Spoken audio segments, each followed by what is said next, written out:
CM Chandrababu ఆధ్వర్యంలోనే కూటమి ప్రభుత్వం ఉద్యోగుల సంక్షేమానికి కట్టుబడి ఉందని మంత్రి గొట్టిపాటి రవికుమార్ స్పష్టం చేశారు. విశాఖలోని సీఈఓ ఈఈటీ భవనంలో ఏపీ ఈపీడీసీఎల్ ఉన్నతాధికారులతో మంత్రి గొట్టిపాటి సమీక్ష నిర్వహించారు. ఈపీడీసీఎల్ పరిధిలో విధి నిర్వహణలో ప్రాణాలు కోల్పోయిన ఉద్యోగుల కుటుంబాలకు చెందిన 34 మంది అర్హులకు కారుణ్య నియామక పత్రాన్ని అందజేశారు. ప్రమాదాల నివారణకు ఈపీడీసీఎల్ అధికారులు అభివృద్ధి చేసిన కొత్త యాప్ గురించి సీఎండీ పృథ్వీతేజ్ మంత్రికి వివరించారు. ఈ యాప్ ద్వారా ప్రమాదాల్ని తగ్గించడంతో పాటు ఉద్యోగుల భద్రతను మెరుగుపరచవచ్చన్నారు. ఇప్పటిదాకా 287 మందికి ఇచ్చాము వాళ్ళ ఉద్యోగాలు ఈ డిపార్ట్మెంట్ ద్వారా. ఇవాళ అయితే మళ్ళీ ప్రత్యేకంగా 34 మందికి ఇస్తున్నాము.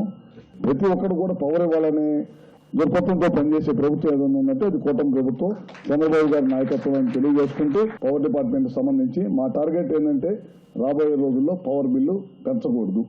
గత ప్రభుత్వం లాగా 5 సంవత్సరాలు టైం ఇస్తే పవర్ని మొత్తం చెడగొట్టేసి 9 సార్లు విద్యుత్ విపరీతంగా పెంచేసి ప్రజల మీద భారం వేసి వ్యవస్థలన్నింటినీ కూడా సర్వనాశనం చేశారు. మనం అనేది పవర్ అనేది పెంచకూడదు, క్వాలిటీ పవర్ ఇవ్వాలి, power పెంచకూడదు.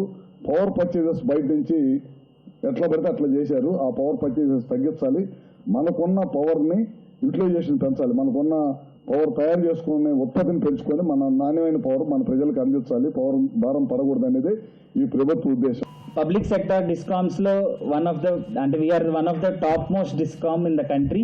So all of you are joining such a prestigious organization today, and I hope meerandaru kuda ee EPDCL ఏదైతే ప్రఖ్యాతి ఉందో దాన్ని ఇంకా మరింత నిలబెట్టి మరింతగా ఈ సంస్థ అభివృద్ధి కోసం కృషి చేస్తారని కోరుకుంటూ ఈరోజు ఈ నియామక పత్రాలు అందుకుంటున్న 34 మందికి